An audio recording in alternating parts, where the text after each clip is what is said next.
Breaking news Debabrata শইকীয়াই এইবাৰ যোগদান কৰিব বিজেপিত প্ৰাক্তন মুখ্যমন্ত্ৰী হিতেশ্বৰ শইকীয়াৰ পুত্ৰ বিৰোধী দলপতি দেৱব্ৰত শইকীয়াও নাথাকিব নেকি কংগ্ৰেছত অতি শীঘ্ৰেই বিজেপিত যোগদান কৰিবলৈ আগবাঢ়িছে নেকি দেৱব্ৰত শইকীয়া দিছপুৰৰ পৰা আহিছে দিছপুৰৰ এক ভিতৰুৱা সূত্ৰৰ পৰা এই বিগ ব্ৰেকিং নিউজ আহিছে আমাৰ হাতলৈ যে দেৱব্ৰত শইকীয়াই শীঘ্ৰেই যোগদান কৰিব বিজেপিত ভূপেন বৰাৰ পিছে পিছে দেৱব্ৰত শইকীয়াইও যোগদান কৰিব বিজেপিত নমস্কাৰ প্ৰিয় দৰ্শক মই জয়ন্ত মাধৱ গোস্বামী আপোনাক স্বাগতম জনাইছো নিউজ 18 অসম নৰ্থ ইষ্টৰ ডিজিটেল লাইভলৈ আৰু ডিজিটেল লাইভত এয়া লৈ আহিছো এই মুহূৰ্তৰ সবাতোকৈ ডাঙৰ খবৰ ৰাজ্যৰ আটাইতকৈ ডাঙৰ political breaking big political breaking AI যে প্ৰাক্তন মুখ্যমন্ত্ৰী হিতেশ্বৰ শইকীয়াৰ পুত্ৰ বিৰোধী দলপতি দেৱব্ৰত শইকীয়াইও কংগ্ৰেছ এৰি যোগদান কৰিব বিজেপিত অতি শীঘ্ৰেই বিজেপিত যোগদান কৰিব দেৱব্ৰত শইকীয়াই কাৰণ মুখ্যমন্ত্ৰী ডক্টৰ হিমন্ত বিশ্ব শৰ্মাই ইতিমধ্যে ভৱিষ্যতবাণী কৰিছে ভূপেন বৰাই দল ত্যাগ কৰাৰ কথা ঘোষণা কৰিবৰ দিনাই মুখ্যমন্ত্ৰী হিমন্ত বিশ্ব শৰ্মাই ভূপেন বৰাক বিজেপিলৈ স্বাগতম জনাই কেইবাটাও গুৰুত্বপূৰ্ণ ভৱিষ্যতবাণী কৰিছিল যে 2029 পূৰ্বে কংগ্ৰেছত কোনো এজন হিন্দু নেতা নাথাকিব 2027 চনত দেৱব্ৰত শইকীয়াই বিজেপিত যোগদান কৰিব বা বিজেপিলৈ লৈ আহিম বুলি মুখ্যমন্ত্ৰীয়ে কৈছিল আৰু তাৰ পিছত 2029 পূৰ্বে সাংসদ প্ৰদ্যুৎ বৰদলৈ বিজেপিত যোগদান কৰিব 2029 লোকসভা নিৰ্বাচনৰ দুমাহ পূৰ্বে প্ৰদ্যুৎ বৰদলৈয়ে বিজেপিত যোগদান কৰিব বুলি ভৱিষ্যতবাণী কৰিছিল মুখ্যমন্ত্ৰী হিমন্ত বিশ্ব শৰ্মাই আৰু মুখ্যমন্ত্ৰী হিমন্ত বিশ্ব শৰ্মাৰ ভৱিষ্যতবাণীৰ 24 ঘণ্টাৰ পিছতে এনেকুৱা ধৰণৰ এটা খবৰ আহিছে দিছপুৰৰ এটা ভিতৰুৱা সূত্ৰৰ পৰা আমাৰ হাতলৈ অহা খবৰ অনুসৰি দেৱব্ৰত শইকীয়াই অতি শীঘ্ৰেই বিজেপিত যোগদান কৰিব তাৰ সমীকৰণ তাৰ হিচাপ নিকাচ বৰ্তমান চলাই থকা হৈছে আৰু এই হিচাপ নিকাচ বা এই সমীকৰণ আৰম্ভ হৈছে 16 মাৰ্চত অনুষ্ঠিত হ'বলগীয়া ৰাজ্যসভাৰ 3খন আসনৰ নিৰ্বাচনৰ বাবে হয় অহা 16 মাৰ্চত অসমৰ খালি হ'বলগীয়া 3খন আসনৰ নিৰ্বাচন অনুষ্ঠিত হ'ব আৰু এই 3খন আসনৰ এখন আসনত যদি হিচাপ নিকাচ মিলি যায় তেতিয়া হলে শীঘ্ৰেই বিজেপিত যোগদান কৰিব দেৱব্ৰত শইকীয়াই নাভুত নাছৰুত ৰাজনীতিত অসম্ভৱ বুলিবলৈ একো নাই ৰাজনীতিত সকলো সম্ভৱ সেই কথাই এতিয়া দেৱব্ৰত শইকীয়াৰ ক্ষেত্ৰতো হ'বলৈ গৈ আছে নেকি এনে ধৰণৰ ইংগিত মুখ্যমন্ত্ৰীৰ ইংগিত আৰু তাতোকৈ ডাঙৰ কথা যেতিয়া ভূপেন বৰাক বুজাবলৈ গৈছিল কংগ্ৰেছৰ নেতৃত্ব আৰু সেই কংগ্ৰেছৰ নেতৃত্বৰ মাজত বিৰোধী দলপতি দেৱব্ৰত শইকীয়াইও আছিল দেৱব্ৰত শইকীয়াই ভূপেন বৰাক বুজাবলৈ গৈ বন্ধ কোঠাৰ ভিতৰত গৌৰৱ গগৈ হুংকাৰ দিছিল যদি ভূপেন বৰাই দল ত্যাগ কৰে তেতিয়া হলে ময়ো কিন্তু কংগ্ৰেছত নাথাকিম বা ময়ো দল ত্যাগ কৰিম এনে ধৰণৰ গোপন খবৰ বন্ধ কোঠাৰ পৰা ইতিমধ্যে পোহৰলৈ আহিছিল আৰু তাৰ সমান্তৰালকৈ এতিয়া এনে ধৰণৰ এটা খবৰে যথেষ্টখিনি তাৎপৰ্য বহন কৰিছে ৰাজ্যৰ ৰাজনীতিত স্বাভাৱিকতে ৰাজ্যৰ ৰাজনীতিত ভূপেন বৰাৰ প্ৰসংগক কেন্দ্ৰ কৰি ধুমুহা বলিছে তোলপাৰ লাগিছে কংগ্ৰেছৰ বাহিৰে ভিতৰে কংগ্ৰেছত এজন মাত্ৰ নেতাৰ মতে এতিয়া কংগ্ৰেছ দল চলি আছে আৰু সেই নেতাজনে এতিয়া কংগ্ৰেছ দলটোত কফিনৰ অন্তিম গজাল বহুৱাব বুলি বিভিন্ন ধৰণৰ প্ৰতিক্ৰিয়া বিভিন্ন ধৰণৰ কটাক্ষ এই মুহূৰ্তত ৰাজ্যৰ ৰাজনীতিত চলি আহিছে বহু নেতাই কংগ্ৰেছৰ সেইগৰাকী বিয়াগম নেতাৰ বিৰুদ্ধে সৰব হৈ আছে আৰু ভূপেন বৰায়ো কংগ্ৰেছৰ সেইগৰাকী বিয়াগম নেতাৰ বিৰুদ্ধে সৰব হৈ দল ত্যাগ কৰিবলগীয়া হোৱাৰ কথা ইতিমধ্যে ৰাজহুৱা কৰিছে আৰু সেইবাবে মুখ্যমন্ত্ৰী ডক্টৰ হিমন্ত বিশ্ব শৰ্মাই ভৱিষ্যতবাণী কৰি কৈছে যে অতি শীঘ্ৰেই আৰু বৰ বেছি দিন নাই যে গুৱাহাটীৰ ৰাজীৱ ভৱনত আজান দিবলৈ বৰ বেছি দিন নাই এনে ধৰণৰ মন্তব্য মুখ্যমন্ত্ৰী হিমন্ত বিশ্ব শৰ্মাই কৰিছে আৰু ভূপেন বৰাৰ পদত্যাগে স্বাভাৱিকতে কংগ্ৰেছৰ ভিতৰ চৰাত যে এটা লবিকেন্দ্ৰিক ৰাজনীতি আছে লবিকেন্দ্ৰিক ৰাজনীতিয়ে যে এইবাৰ চূড়ান্ত ৰূপ লাভ কৰিছে কংগ্ৰেছত সেই কথা আকৌ এবাৰ প্ৰতিপন্ন কৰিছে আৰু এতিয়া ভূপেন বৰাৰ পিছে পিছে দেৱব্ৰত শইকীয়াইও বিজেপিত যোগদান কৰিব নেকি আমি পুনৰ জনাইছো ৰাজ্যসভাৰ 3খন আসন ৰামেশ্বৰ তেলী ভুৱনেশ্বৰ কলিতা আৰু লগতে বিৰোধী ৰজিত কুমাৰ ভূঞাৰ এই 3খন আসন খালি হ'ব আৰু এই 3খন খালি হ'বলগীয়া আসনৰ বাবে অহা 16 মাৰ্চত নিৰ্বাচন অনুষ্ঠিত হ'ব ৰাজ্যসভাৰ এই 3খন আসনত এইবাৰ বিৰোধীৰ পৰা কোনো প্ৰাৰ্থীয়ে জয়ী হোৱাৰ সম্ভাৱনা নাই তিনিখন আসনতে শাসকীয় পক্ষৰ প্ৰাৰ্থীয়ে জয়লাভ কৰাটো প্ৰায় এক প্ৰকাৰ খাটাং হৈ পৰিছে আৰু তেনে পৰিপ্ৰেক্ষিতত এতিয়া এই এখন আসন যদি নিশ্চিত ৰূপত লাভ কৰে এখন আসনৰ যদি নিশ্চিতি দিয়ে তেতিয়া হলে দেৱব্ৰত শইকীয়াই বিজেপিত যোগদান কৰিব বুলি দিছপুৰৰ সূত্ৰৰ পৰা এই মুহূৰ্তত অহা এই খবৰ আমি আপোনালোকক জনাইছো প্ৰিয় দৰ্শক আপুনি কিভাৱে এই বিষয়টোক লৈ আপোনাৰ মতামত আগবঢ়াব পাৰে কাৰণ কংগ্ৰেছত এতিয়া কোনো নাথাকিব নেকি কংগ্ৰেছৰ ৰাজীৱ ভৱনত সঁচাকৈ তলা উলমিব নেকি কি লোকসভা নিৰ্বাচন কি বিধানসভা নিৰ্বাচন প্ৰতিটো নিৰ্বাচনৰ পূৰ্বে কংগ্ৰেছৰ যে খহনীয়াৰ জোৱাৰ সেই জোৱাৰ কিন্তু এই মুহূৰ্তত এনেদৰে অব্যাহত থকা পৰিলক্ষিত হৈছে স্বাভাৱিকতে এই মুহূৰ্তত প্ৰশ্ন উত্থাপন হৈছে যে কংগ্ৰেছৰ এতিয়া কি হ'বলৈ গৈ আছে কংগ্ৰেছৰ কোনো অস্তিত্ব নাথাকিব নেকি গৌৰৱ গগৈ নেতৃত্বত যি সময়ত বিজেপিক ওফৰাবলৈ বিভিন্ন ধৰণৰ অভিযান আৰম্ভ কৰা হৈছে পৰিৱৰ্তন যাত্ৰা সেই পৰিৱৰ্তন যাত্ৰাত অংশগ্ৰহণ কৰি ভূপেন বৰাই যি পাভলুটি মাৰিলে সেয়া সমগ্ৰ ৰাজ্যবাসীয়ে দেখিলে ভূপেন বৰাই যি হঠাৎ সিদ্ধান্ত ললে ভূপেন বৰা যি বিতৰ্কৰ মাজত সোমাই পৰিছিল সেই পৰিৱৰ্তন যাত্ৰাত মহিলাক কেন্দ্ৰ কৰি কিছু অশ্লীল ভংগীমা দিয়াৰ যি বিতৰ্ক চলি আছিল তাৰ মাজতে কিন্তু ভূপেন বৰাই দল ত্যাগ কৰাৰ কথা ঘোষণা কৰিলে আৰু ভূপেন বৰাক মুখ্যমন্ত্ৰী আকোৱালি ললে 22 ফেব্ৰুৱাৰীত ভূপেন বৰাই যোগদান কৰিব বিজেপিত আৰু বিপুৰীয়া নতুবা ৰঙানদী এই দুটা সমষ্টিৰ পৰা প্ৰতিদ্বন্দ্বিতা কৰাৰ ব্যাপক চৰ্চা ব্যাপক কুচকাৱাজ এই মুহূৰ্তত চলি আছে আৰু তাৰ মাজতে ৰাজ্যসভাৰ 3 আসনৰ সমীকৰণক কেন্দ্ৰ কৰি এতিয়া ভূপেন বৰাৰ পিছে দেৱব্ৰত শইকীয়ায়ো বিজেপিত যোগদানৰ এই খবৰ স্বাভাৱিকতে ৰাজ্যৰ ৰাজনীতিত এই মুহূৰ্তত তুলপাৰ লগোৱা পৰিলক্ষিত হৈছে স্বাভাৱিক কথা ইয়া কাৰণ প্ৰাক্তন মুখ্যমন্ত্ৰী হিতেশ্বৰ শইকীয়াৰ পুত্ৰ দেৱব্ৰত শইকীয়া গতিকে কোনেও কাহানিও কল্পনা কৰিব নোৱাৰা এটা খবৰ এইখিনি মুহূৰ্তৰ সাম্প্ৰতিক যি অসমৰ ৰাজনৈতিক পৰিস্থিতি সাম্প্ৰতিক যি ৰাজনৈতিক প্ৰেক্ষাপট তেনেকুৱা এটা প্ৰেক্ষাপটত দেৱব্ৰত শইকীয়াই কংগ্ৰেছ দল ত্যাগ কৰিব এয়া এই খবৰ স্বাভাৱিকতে সকলোৰে চকু কপালত উঠা এটা খবৰ কংগ্ৰেছৰ যি বিপৰ্যয়ৰ সময় কংগ্ৰেছৰ যি খহনীয়া কংগ্ৰেছত হৰাহুৰে যি গৰা খহিছে আৰু এই খহনীয়া ৰোধ কৰাত যে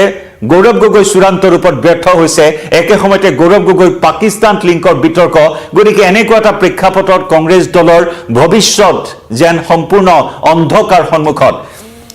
সংখ্যালঘু সমষ্টিকেইটাক এতিয়া ভেটি হিচাপে লৈ কংগ্ৰেছে নিৰ্বাচনত অৱতীৰ্ণ হ'ব নেকি এনে ধৰণৰ চিন্তা চৰ্চা আৰু শেহতীয়াকৈ ৰকিবুল হুছেইনক যি নিৰ্বাচনী মিত্ৰতা সন্দৰ্ভত বিশেষ কমিটিত অন্তৰ্ভুক্ত কৰা হ'ল তাতেই ক্ষুণ্ণ হৈ ভূপেন বৰাই দল ত্যাগ কৰিলে ৰকিবুল হুছেইনক দলত অন্তৰ্ভুক্ত কৰাক লৈ বা এই বিষয়ত মিত্ৰতা সন্দৰ্ভত চূড়ান্ত সিদ্ধান্ত ল'বলৈ এই কমিটিত অন্তৰ্ভুক্ত কৰাক লৈ উজনি অসমতো কংগ্ৰেছৰ যিটো গৌৰৱ গগৈৰ নেতৃত্বত ঋত গৌৰৱ পুনৰুদ্ধাৰৰ চেষ্টা চলি আছিল তাতেও প্ৰভাৱ পৰা পৰিলক্ষিত হৈছে গতিকে এনেকুৱা এটা পৰিস্থিতিত দেৱব্ৰত শইকীয়াৰ এই খবৰে স্বাভাৱিকতে কংগ্ৰেছ দলটোক যে আৰু অধিক বিপৰ্যয়ৰ মাজলৈ ঠেলি লৈ যাব সেই কথা সম্পূৰ্ণৰূপে খাটাং ইতিমধ্যে এই ইংগিত প্ৰসংগত এটা বিশেষ ইংগিত দিছে খুদ দেৱব্ৰত শইকীয়াই সংবাদ মাধ্যমৰ সন্মুখত সাংবাদিকে যেতিয়া প্ৰশ্ন কৰিছিল যে কংগ্ৰেছত লবি কেন্দ্ৰিক ৰাজনীতি এতিয়াও চলিছে নেকি কংগ্ৰেছত লবিৰ প্ৰভাৱ আছে নেকি লবিৰ বাবে কংগ্ৰেছ আজি বিপৰ্যয়ৰ সন্মুখীন হৈছে নেকি এনে ধৰণৰ প্ৰশ্নত এতিয়া বিধানসভা নিৰ্বাচনৰ প্ৰাক মুহূৰ্তত কিন্তু দেৱব্ৰত শইকীয়াই আজি অকপতে স্বীকাৰ কৰিলে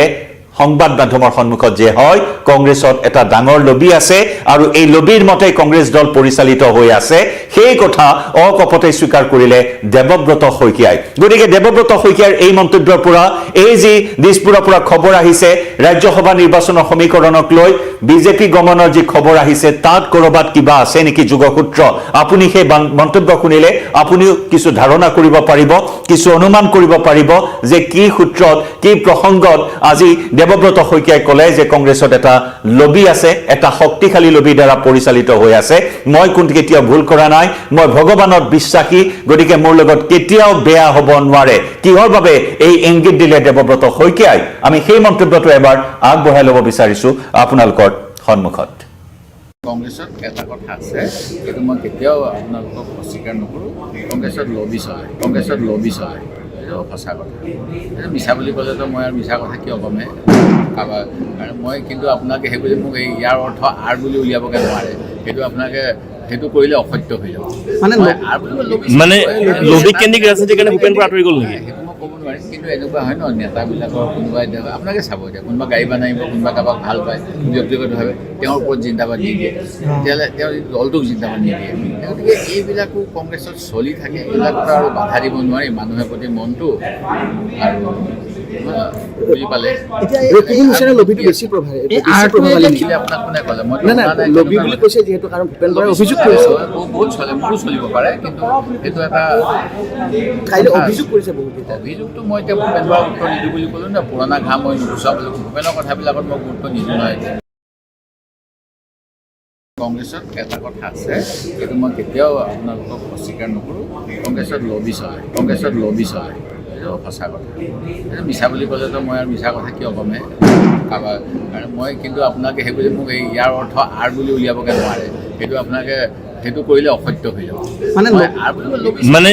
লবি কেন্দ্ৰিক ৰাজনীতিৰ কাৰণে ভূপেন বৰা আঁতৰি গ'ল নেকি? সেইটো মই ক'ব নোৱাৰিম, কিন্তু এনেকুৱা হয় ন নেতাবিলাকৰ কোনোবাই আপোনালোকে চাব এতিয়া কোনোবা গাড়ী বনাব, কোনোবা কাৰোবাক ভাল পায় ব্যক্তিগতভাৱে, তেওঁৰ ওপৰত জিন্দাবাদ নিদিয়ে, তেতিয়াহ'লে তেওঁ দলটোক জিন্দাবাদ নিদিয়ে। গতিকে এইবিলাকো কংগ্ৰেছত চলি থাকে, এইবিলাকতো আৰু বাধা দিব নোৱাৰি মানুহৰ প্ৰতি মনটো। আৰু বুজি পালে লবিটো বেছি আপোনাক কোনে ক'লে? মই লবি বুলি কৈছে যিহেতু, কাৰণ ভূপেন বৰাই অভিযোগ কৰিছে, বহুত চলে, মোৰো চলিব পাৰে, কিন্তু সেইটো এটা কাইলৈ অভিযোগ কৰিছে বহুত। অভিযোগটো মই এতিয়া ভূপেন বৰাক উত্তৰ নিদিওঁ বুলি ক'লোঁ না, পুৰণা ঘাম মই নুগুচাওঁ বুলি। ভূপেনৰ কথাবিলাকত মই গুৰুত্ব নিদিওঁ নহয়। কংগ্ৰেছত এটা কথা আছে, সেইটো মই কেতিয়াও আপোনালোকক অস্বীকাৰ নকৰোঁ, কংগ্ৰেছত লবি চলে, কংগ্ৰেছত লবি চলে, সেইটো সঁচা কথা। সেইটো মিছা বুলি ক'লেতো মই আৰু মিছা কথা কিয় ক'মে কাৰোবাৰ। আৰু মই কিন্তু আপোনালোকে সেই বুলি মোক এই ইয়াৰ অৰ্থ আৰ বুলি উলিয়াবগৈ নোৱাৰে, সেইটো আপোনালোকে সেইটো কৰিলে অসত্য হৈ যাব। মানে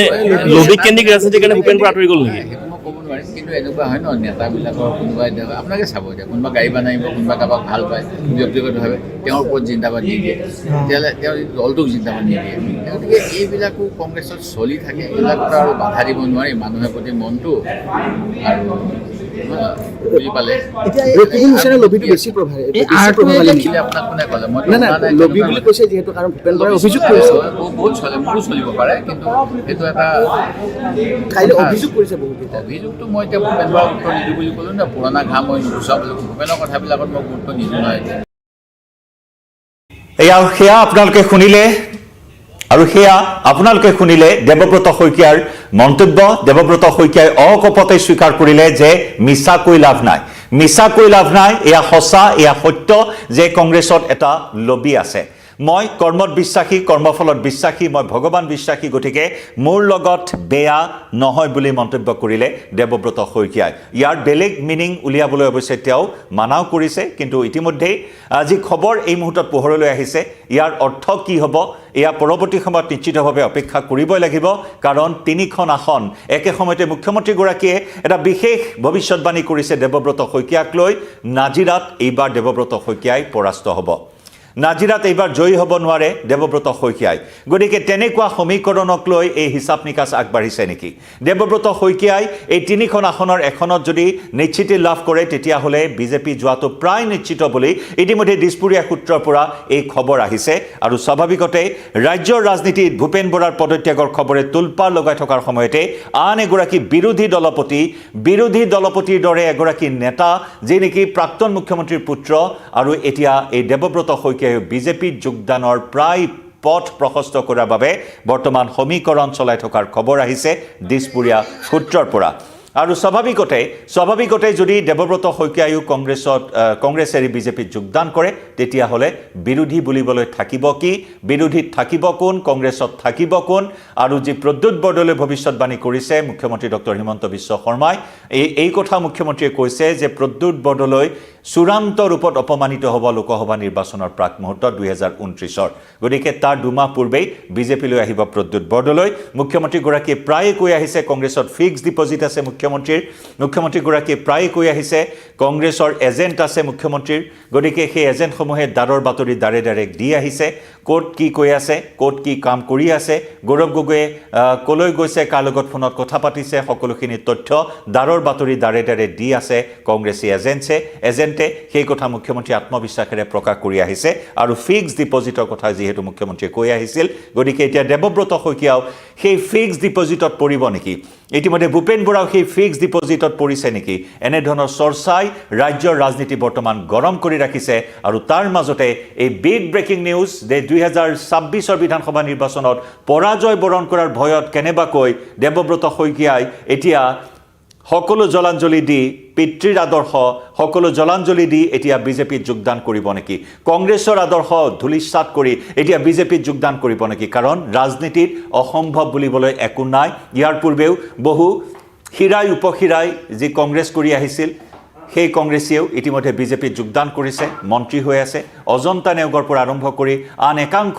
বহু বিয়াগুম নেতাই কংগ্ৰেছ ত্যাগ কৰি বিজেপিত যোগদান কৰিছে আৰু বিজেপিত ঠিকনা